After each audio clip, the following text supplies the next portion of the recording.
episode 1 of the Fit Podcast. Happy to have you, Steve. Oh, baby. Let's do it, man. Yeah. So it's an honor and a privilege. It's been a long time. Obviously, we were connected in some capacity, but let's just start off with, both of us have been fitness trainers for a long time. How long have you been a fitness trainer? Started officially in 2011. I started lifting in like 2002, but I started taking on clients in 2011, so like 12 years. It's crazy, man. Tell me about like from 2002 to 2011, like did you have any idea of your fitness becoming professional, or was it just for like, what was the purpose? It's funny. When I was working out a lot, so obviously. By the way, real quick, gonna crack open the Mountain Zevia. Yeah, man, crack it open. Love Zevia, my favorite. All right, go ahead. 0-calorie, delicious beverage. That's good.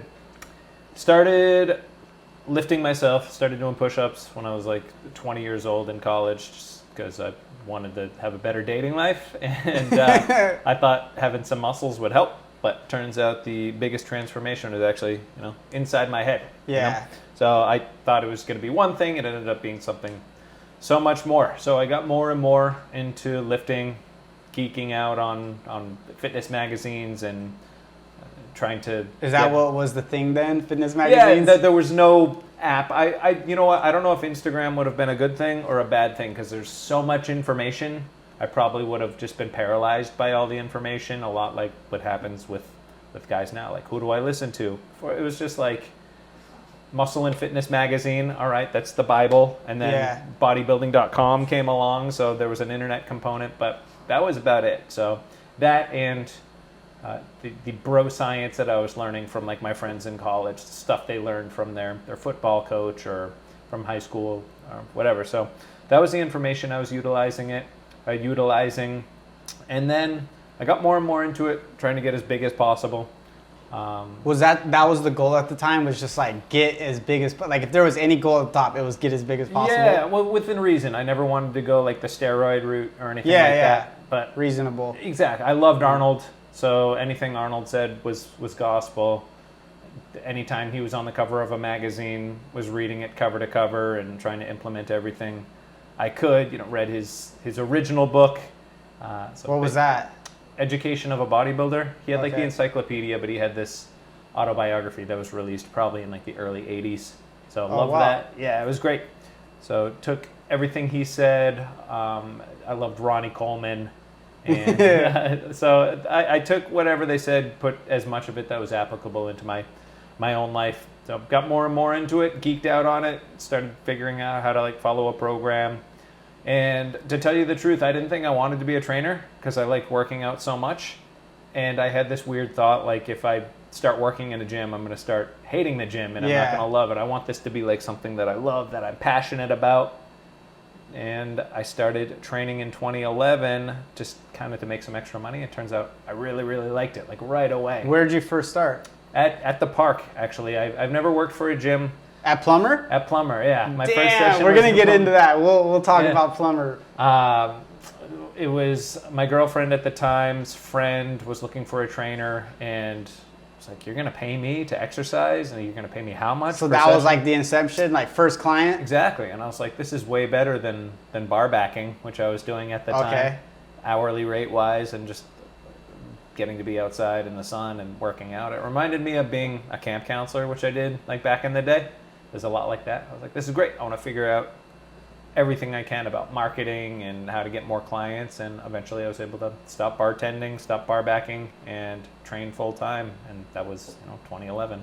That's kind of cool. Like in regards to, like, we'll talk a little bit about Plumber. Like, so I was working at LA Fitness from, I think 2011 I got hired. And then a couple weeks later I broke my arm. So then I actually, I went in the next time with a cast, and like a couple days later, like, hey dude, like, thanks for the position and everything, but I think I'm gonna have to wait. Yeah. So then I think maybe 6 months went by, and then, so I started sometime in 2012, I think, from LA Fitness, like 2012 to 2014 or 15. I don't remember exactly, like, I don't have any paperwork on it, it's kind of hard to remember. Yeah. But I was making $15 an hour as a trainer there. And like, for me, that was incredible, because I was coming off of like my first job, at Jamba Juice. I worked there like when I was 16 years old, making, I think I started at like $7.50 an hour, which was minimum wage. That's horrible. And I left that place making $9. So moving up to 15 was like, this is incredible. Yeah. And that, that was, 12 years ago, something like that. And so, and then there was this point where obviously Shad, we both know Shad, and he was my roommate. We've been friends long term. And I'll never forget this moment. So he would ask me every day, like, hey, you want to go to the gym and work out? And like, he remembered from high school, like, I hated fitness. I hated working out. I hated being forced. I was never into sports. I hated being forced to do something like I felt like in school, like you have to do math, you have to do this. And that's how fitness was for me. But I did wrestling because my two older brothers would be like, bro, you don't want to be the loser in PE in high school. Yeah. Like, PE in high school is not cool. So that's why I joined wrestling. That's how I met Shad. Fast forward years. There was this day where, there was many days where he was rolling out. And this was before I knew anything about fitness. And he would roll out in front of the TV, like in his boxers. And I'm like, dude, can you do that? Foam roll. I'm like, can you do that somewhere else? Like I would get upset at these things. And eventually I just, day after day, saw it. And he would ask me every day, like just very respectfully, you want to go to the gym today? Nah, I'm good. Eventually I was like, you know what? Like I do want to go. And it was kind of similar to what you said, like I wanted to get bigger. I knew I wasn't getting taller. Yeah. So I was like, let me grow this way, And to fast forward a little bit, back into Plumber, he had influenced me to work at LA Fitness.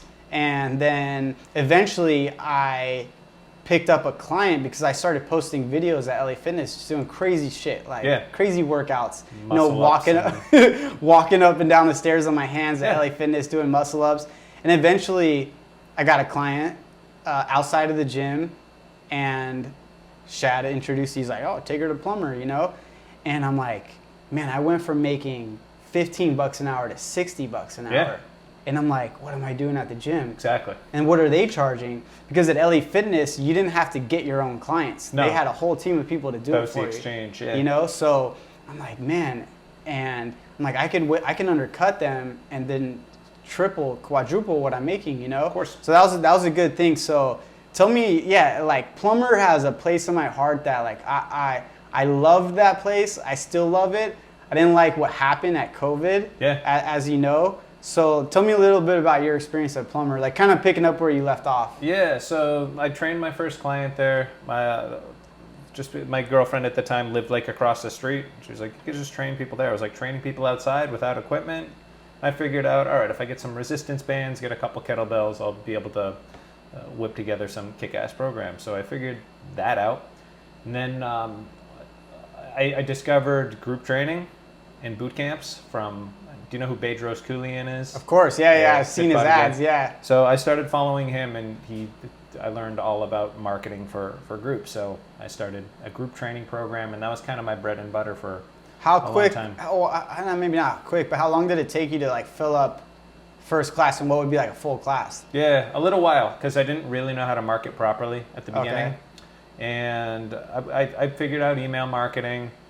That was great. I will say within like 6 months, I was doing pretty well. Okay. And then I got some coaches that helped me kind of take it to another level. So that's one of the reasons why I'm a coach. I'm a big believer in like coaching. Mentors in person or like were they online? Yeah, okay. I found some coaches online that helped me market and figure out Facebook ads and things like that. And then I was able to really, really fill up my group classes, which was great. Yeah.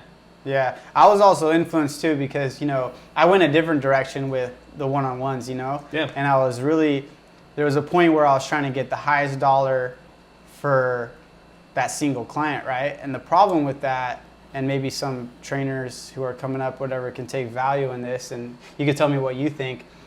The problem with that, and as amazing as it is, you get one client to sign up for $2,000 a month, something like that. It's like, dude, this is insane, It's awesome.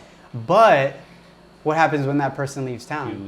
You lose $2,000 overnight. Whereas, And so that's a big problem. So is that alleviated by having a group class? 100%. That's why I liked it so much. My mentality was always like, lose a client, do as hard as you can to find 3 more. And I got pretty good at that. And if you lose one client, even if you lose 3 clients, it sucks, but you're still able to pay. It doesn't hurt as bad. Exactly. It doesn't kill your ability to pay your bills. That's why I always liked it. So yeah, the hourly may not always be good, and then every once in a while you'll get a group session where like 2 people show up or 3 people show up, which isn't ideal. What was like payments like for them? So let's say one day you had 10 people in a class, whatever they're paying. You don't have to say what they're paying, but are they paying for a schedule where if they don't show up, they still paid for that, or? Yeah, I had them all on monthly recurring, which is another thing I figured out. Right? Yeah. It would just be depressing when it was 6 a.m. and there are only 2 people there. Yeah. But it didn't affect my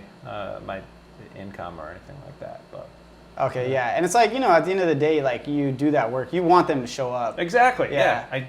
It's not dirty money if they don't show up, but it's like it's a lot more fun if more people are there. The workout's better. People are pushing each other. Yeah. A lot harder when there's 12 people working out versus 2.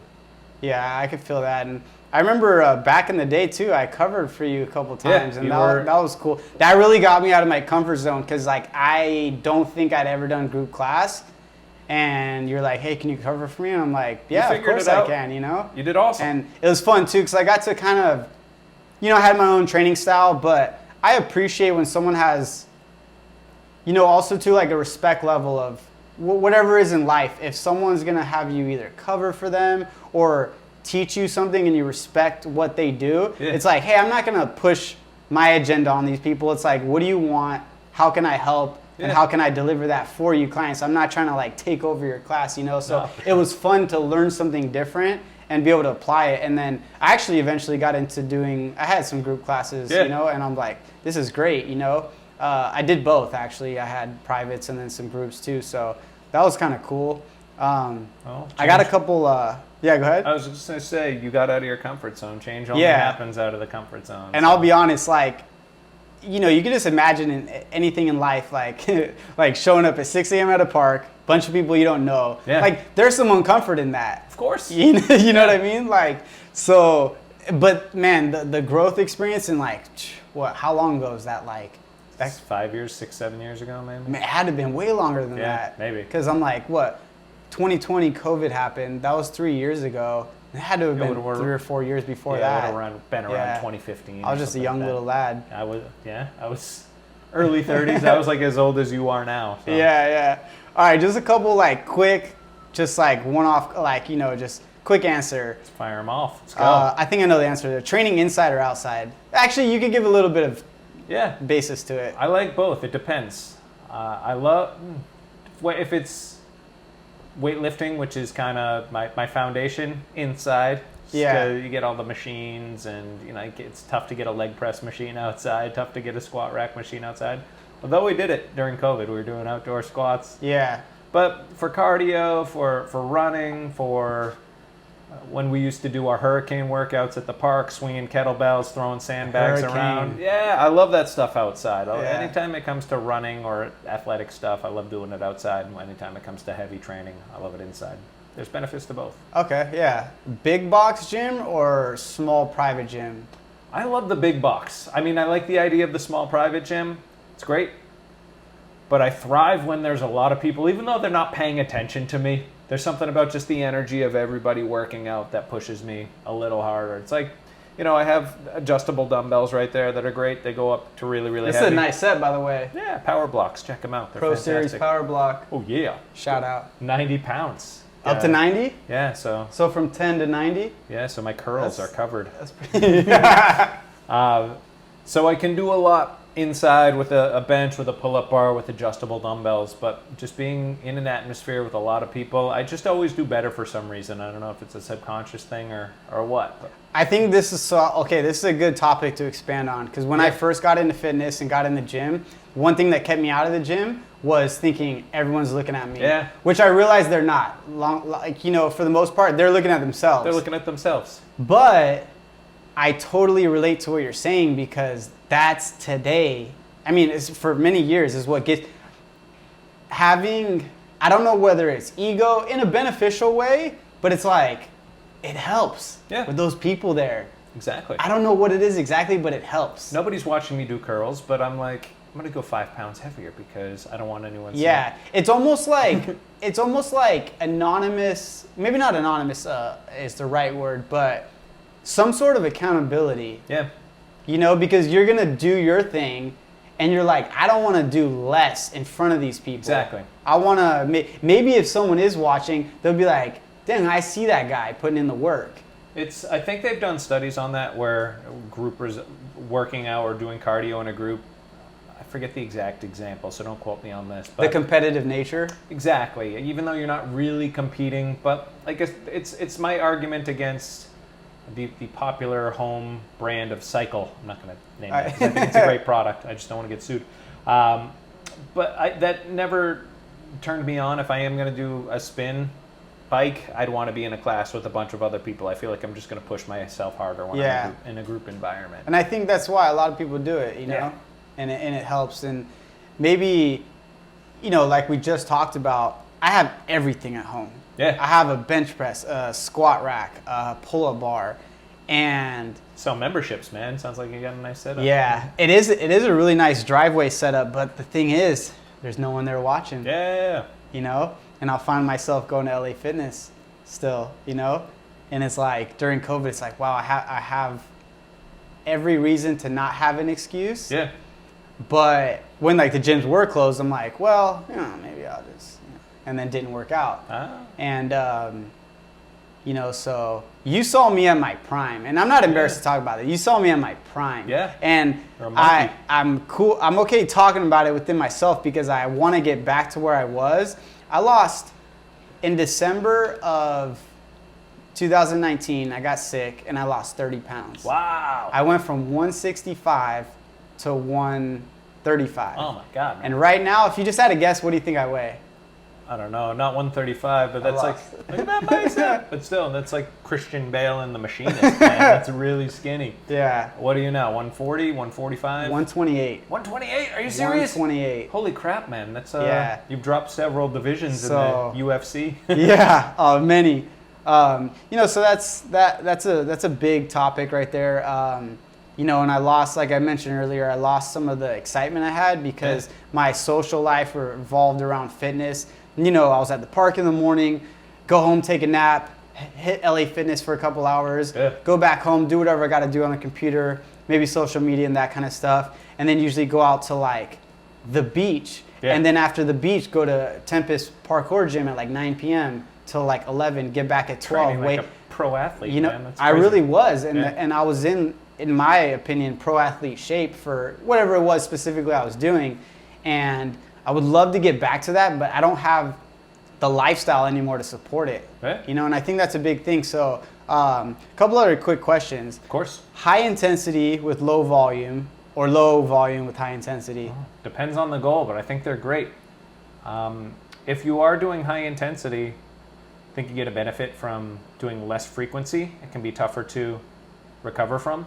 Okay. A really intense HIIT session, probably don't want to do that 5 days a week. You're probably going to benefit from doing 2 15-minute sessions, maybe 20 minutes if you're nuts and you're doing it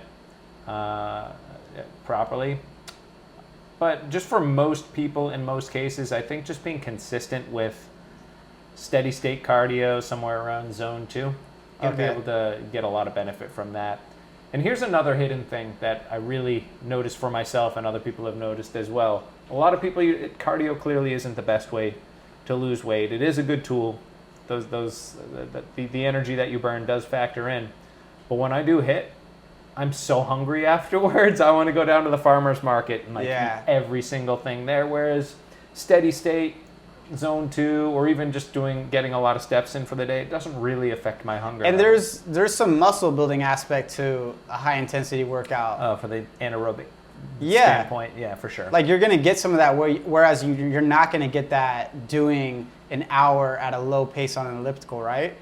Yeah, you're working different muscle fiber types and you're loading them up quite a bit differently. You're not gonna get Ronnie Coleman legs from doing the elliptical, and there may be some hypertrophic benefit from doing some quick sprints for sure. Yeah. So let's see what else I got here. Teriyaki or original beef jerky? Ooh, that is a good one. Gotta go teriyaki. You gotta Okay. get crazy. All right. I like them both. You give me a bag of pemmican, I'm gonna take hits from both, but the teriyaki. Yeah, there's sure. all different kinds. You know, I was just like, those are classic. I was at a random liquor store like out in the desert, and man, those places are gems for finding jerky. Like on the way to Vegas. That lone highway liquor store, dude. Yeah. You'll find some good stuff. Like, we make it ourselves. So Yeah. it's like, I don't know if that makes it better That's or some worse. alligator meat. Yeah.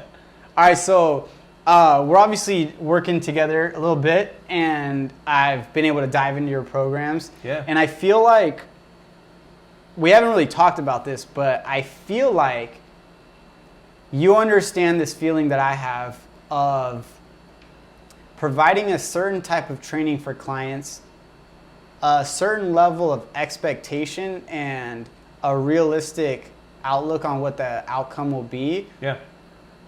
Let me dive into that a little bit more. Like, I think it's very common, personal training, someone wants to hire a trainer and right away they're like, okay, so, you know, I want to look like that guy. I want to drop this much weight. I want to build this much muscle. Yeah. I want to get my diet right. But we gotta like break down, okay, so that guy's here all day though. So what do you have to do?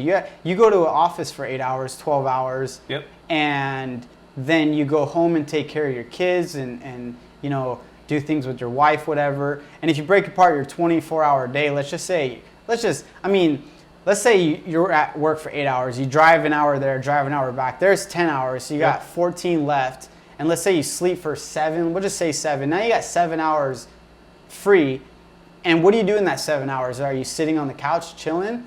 So my question to you is I feel like you have this understanding that I have, is providing a style of training and like a full encompassing thing that provides results that is realistic. Yeah.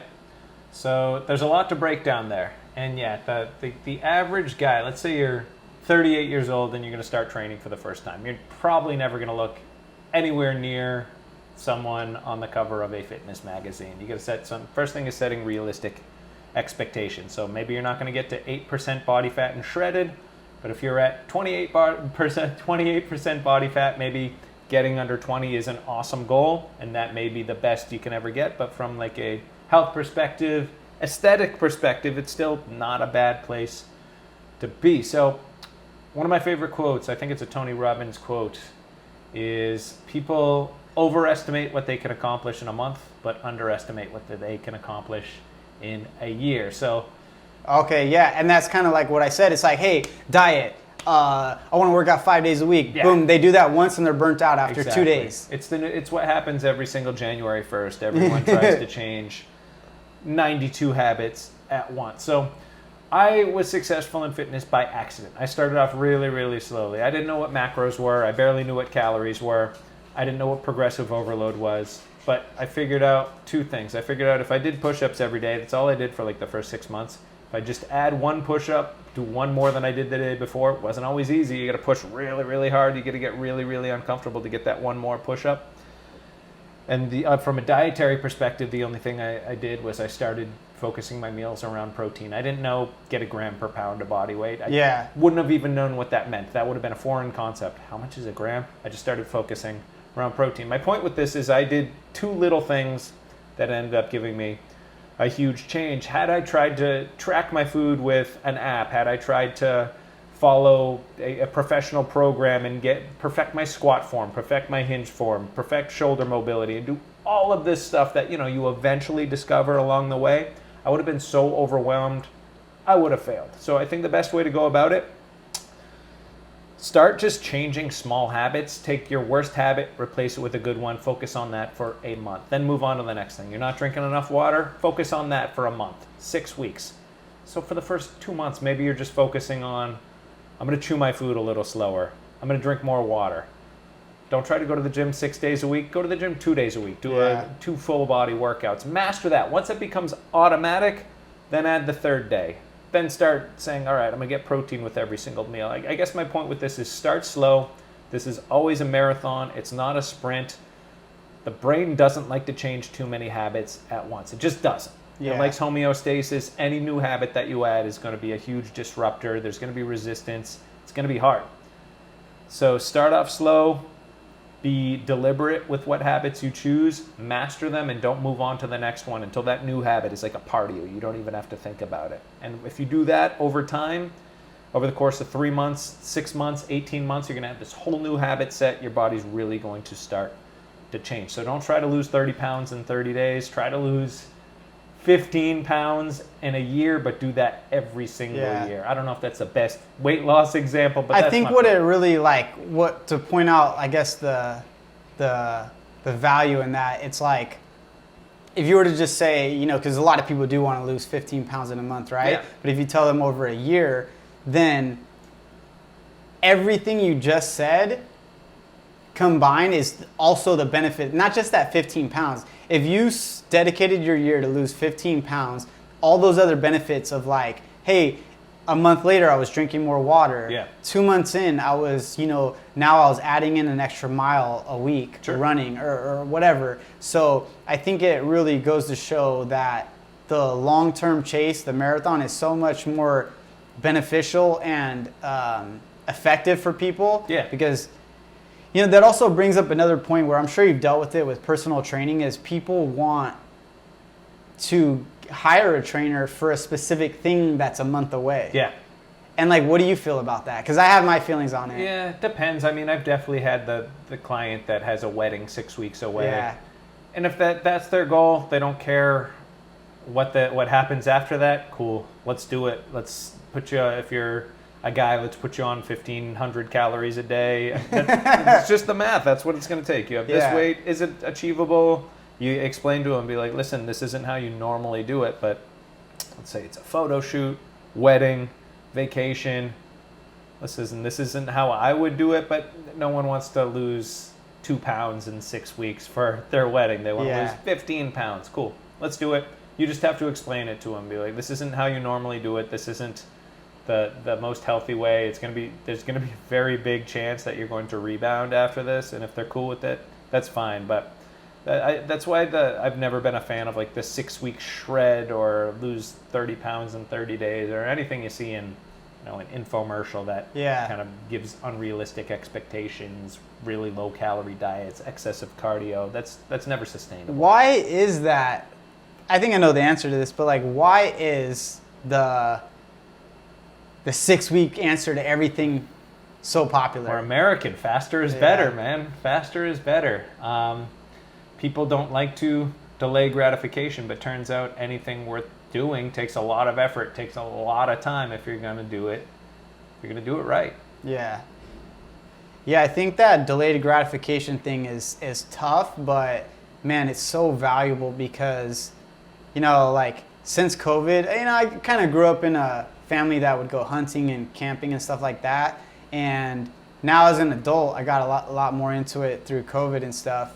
And it's like, if you're camping in a tent or whatever and it's raining and you got your little stove and whatever the case may be, it's not that fun in that moment if it's miserable. It's horrible. But when you're out talking to your buddies about it and 6 months away and you're like, oh man, I can't wait 6 months from now when we go on that trip again. Yeah. And in a sense, it's delayed. It's way different than fitness, but it's that delayed gratification is so, those are the things that I feel like you actually remember and that leave an impact on you. Of course. And you're not, and maybe neither me or you would tell that person who wants to get fit for their wedding that, hey, this isn't really going to change you. Yeah.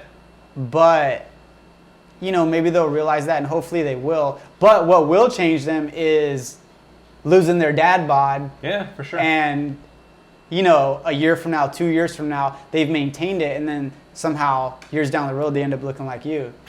Tell me a little bit about the whole dad bod thing. How'd you find your specialty? Yeah, so glad you brought that up. So I'm Dad Bod Steve on social media. My program's called the Dad Bod Solution Coaching Program. Dad Bod Monthly is my new program that I just released.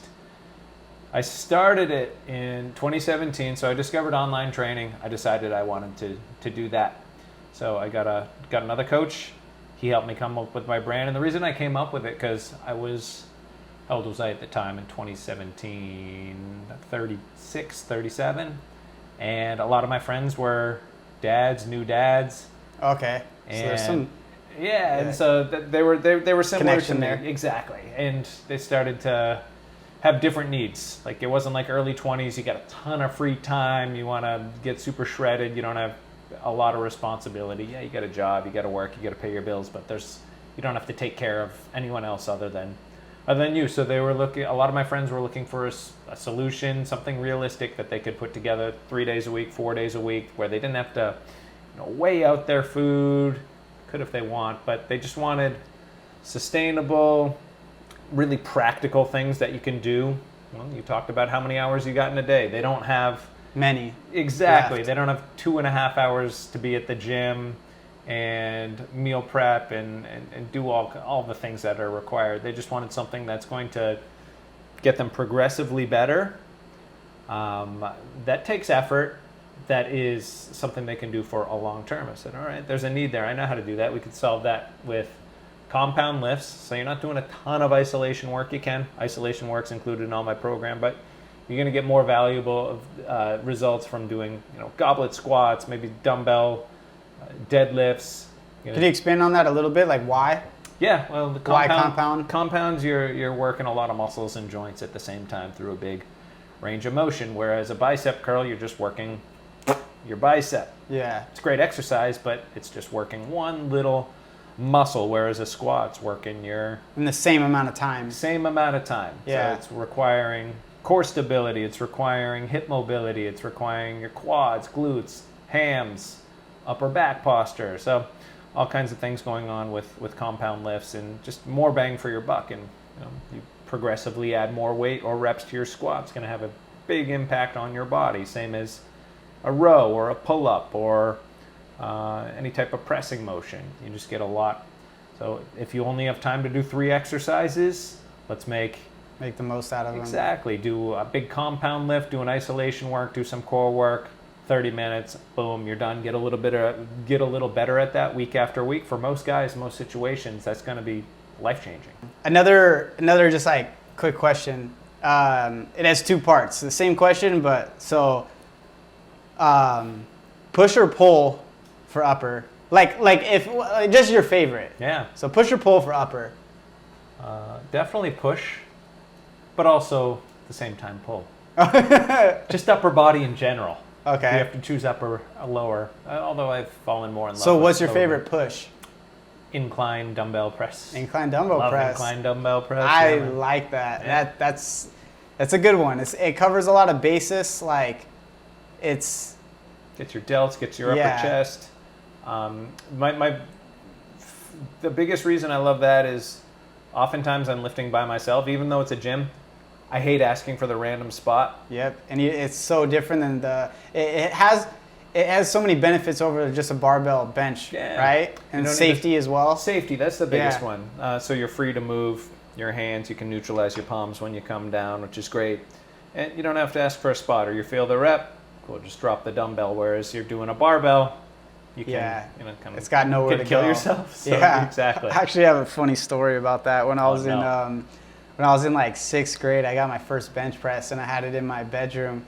And and like I just got to that point, where like I was like, man, it got to my chest, I couldn't push it back up. And I slowly like did the dump. Yeah. But I was like, man, my dad's gonna kill me if this weight goes through the drywall. Yeah. Oh no. It didn't happen. It turned out all right. You didn't asphyxiate yourself, and you didn't damage the wall.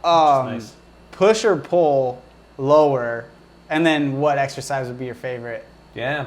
So I used to be the leg day once a week type guy. Okay. And over the last couple of years, I started doing it twice a week, and my legs, after 20 years, finally started to grow. Those man legs. I'm trying, man. No chance for my calves ever. Hey, I'm right there with you, dude. Quads, hams, glutes, they're nice. And here's the thing.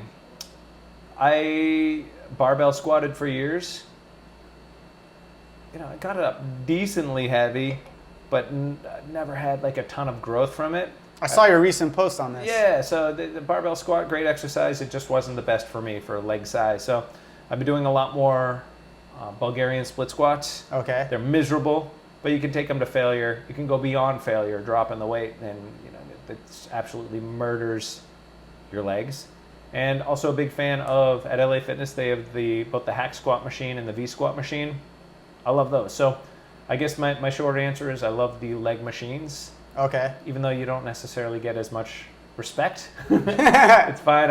You can just, unless you take all of the 45s. Take all the 45s and do quarter reps on the leg press. With your hands on the knees. Oh my God, everybody, there's always someone at LA Fitness doing that at any given time. So don't be ashamed to use machines. They're stable. You could push a lot of weight. You could fail safely. And push or pull on the legs. I need to do more pull. Because you see the quads in the mirror, so you just want to keep doing the quads. So probably leg push, but I need to do more pull. Yeah, that brings up a good point. Like I feel like because there's not as much. There's those people you see that are real proud of their hamstrings, but I feel like the hamstring's so important athletically.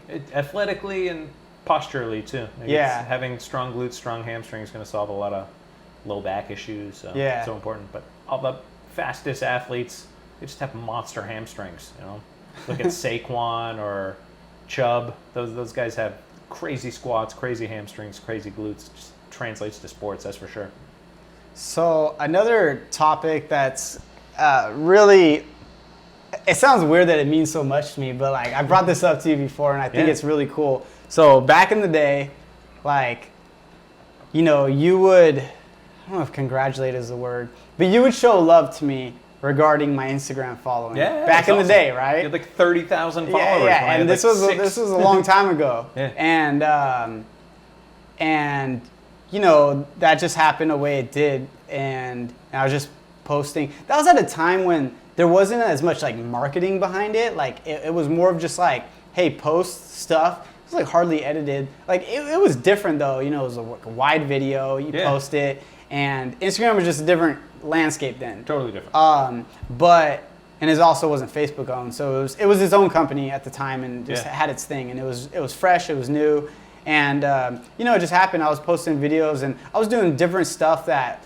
It's not like people had never done that stuff before, but it was it was kind of early to post online, and so the following came. But the reason I bring this up is because you have, I don't know if it's been very in the last like year, but I've noticed over the last couple of years, like you have blown up. It's been crazy, man. Well, Instagram has evolved a lot. So Reels came along, which is obviously similar to TikTok. I started posting on TikTok, got a lot of traction on TikTok. You were the one who told me to get on TikTok. I was like, what's TikTok? I was like, didn't even know what it was. Finally figured it out, got it on, got on TikTok, and luckily the type of videos that I made did well on TikTok. Started posting them on Instagram, and they started blowing They're up engaging. There as well. They pull you in. Thank you, man. Every time I'm scrolling and I see Dad Bod Steve pop up, I'm like, I'm watching this. Well, you said yours weren't like marketing videos. I treat every single one of mine almost like it's a commercial, It is. It really is, and it has that effect. And it's like it's not gimmicky. It's really if someone doesn't know you, like they might not know this, but it really is you. Like in a fun way. Like in a fun way, it's like the training version of you. Like you. I've seen you train for years, and you deliver it in this fun, engaging way that maybe some other people don't. It's cool to see that. You know what I mean? It's exciting. It's fresh, and and I just feel like, man, that format works so well for you. Thanks, dude. Well, little known fact about me: I tried to be a commercial actor for a really long time. I took comedy classes, a lot of training on camera. Casting directors didn't like me, but thank God the algorithms like me. The algorithm likes you. So that's the real decider. Yeah, and I mean, if you really, it's people like you, because algorithm it's not just taking random stuff and pushing it out there. It's like, hey, what are people engaging with? What are people liking? And then it's boosting you for whatever reason, So you're obviously doing something really good there. Thanks, man. So I think that's pretty cool. Have you seen so back when I first started on TikTok, I had like a cool experience on TikTok, and it kind of, once again, all downhill roads for my life lead to COVID. Yeah. So TikTok got on there and was just like, this is fun. So at that point I was kind of burnt out on Instagram because I wasn't having fun with it anymore. And then I found TikTok, and I was just like, it was a different way to make videos. Sure. It's kind of what like that whole thing you think of a reel, like that's what's from TikTok, right? It's like a little bit faster paced, engaging videos, whatever the case may be. And so I started doing TikTok videos, not dancing, and handstands, pull-ups, stuff like that. Yeah. And one day I had a viral video, and I think it like semi-viral. It had like 500,000 views in like less than a couple hours, you know. Yeah. And I went to let me rewind a little bit. I had a video that did like 20,000 views. That's good. And like I was getting like 200 views, you know. And I was like, whoa, this is cool. Yeah. And then I woke up the next morning and had like 4,000 followers. That's nuts. And then maybe a couple weeks later, I made another post and it got 500,000 views. And I woke up that morning with like 25,000 followers. Damn, man. And then some guy hit me up, and I did not think this was gonna be real. So some guy hit me up and he's like, hey man, like, you know, I manage, I don't even remember how he said it, but like he manages people and he can get me paid and doing exactly what I do. He's like, you don't even do anything different. The contract is you post once a day, anything related to fitness that you like. And I was getting paid pretty good. That's awesome. And it was amazing. And Have him hit me up. Actually, I will. I'll hit him up and see what's up. So there was this like TikTok program. I don't know exactly. So when it first started, I was like, okay, this guy's a middleman. Obviously, he's gonna get a cut, but what he's offering me is pretty nice. Yeah. For literally 5 minutes a day of work, and before that first payment came through, I'm like, dude, like there's no way this is real. There's absolutely no way. Was it the Tinder swindler? It could have been. You know? And I got that first Zelle, and I was like, damn. So where's this guy getting the money? You know? And I think, you know, I didn't do so much research into it because I was getting paid, and I'm like, yeah, this is great. But I think TikTok has some sort of program that, you know, he was like an agent. Yeah. And I didn't ask too many questions, but it was awesome. Well, they're probably using some agency to get awareness and getting better quality content on there versus, I don't know, for the first couple of years, I literally thought TikTok was a dancing thing that teenagers lip synced on. I did too. That's kind of what it was at the beginning. It really was. That's why it had that stigma. Yeah. And then I figured out, oh, fitness is on there. I'm going to start posting fitness videos on there. And yeah, similar thing happened one morning after, I remember I was playing golf. I was like 6 in the afternoon on a Sunday. I was so tired, but I had committed. I said, I'm going to post 2 times a week, 2 times a day, no matter what. I'm going to be disciplined. I threw one up. Next morning I woke up, 600,000 views. Yep, there you go. 200 followers to 5,000 followers overnight. And yeah, it's been a ride since then, man. That's the cool thing about those platforms, though. You can have very little following, and then you post one video and it starts showing it to people who have never heard of you. That was my problem with early Instagram. If I posted a video of my workouts at the park, the only people that were going to see it were people that followed me, which wasn't many. So I had no idea how to get followers then. Yeah. TikTok came around and changed all that. And you know, that was like when I got big on Instagram on the early days, it wasn't how you do it now, you know? Like I was like just... Did you show up on like the For You page or something many like that? times. Yeah. Many times. Yeah. And it was cool. And like, so I remember, I had 500 followers on Instagram, and this took like probably 6 months, you know, 6 months in, probably like 500,000. And this was also coming off of like, I had a personal page, which I still do.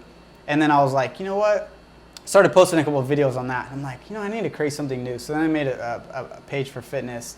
And then one day I found this guy at Plummer Park, and I had followed him, and this was like 2012 maybe? Yeah. 2013, and he had like 100,000 followers at the time. Oh. And I was like fanboying out. Yeah, that's nuts. I know this guy. Like, he came up to me and he's like, "Hey, are you Muscle Up Jarvis?" And I was like, all giddy inside. Yeah. And I like I said, I was nobody on Instagram. He shouted me out. He's like, "Look who I saw at the park." Like on his oh no, I don't even think there was stories. I don't remember. I think he posted me doing a handstand muscle up on the bar. You get followers from that. And then the next day, what was it? I think I went to from 500 followers. Oh, in like 30 minutes, and the shout-outs were so powerful back then. Yeah, that's crazy. In 30 minutes, I had like 5,000 or 6,000 followers. Who was this guy? His name's Kenneth Galarzo. Yeah. Progressive Calisthenics on Instagram.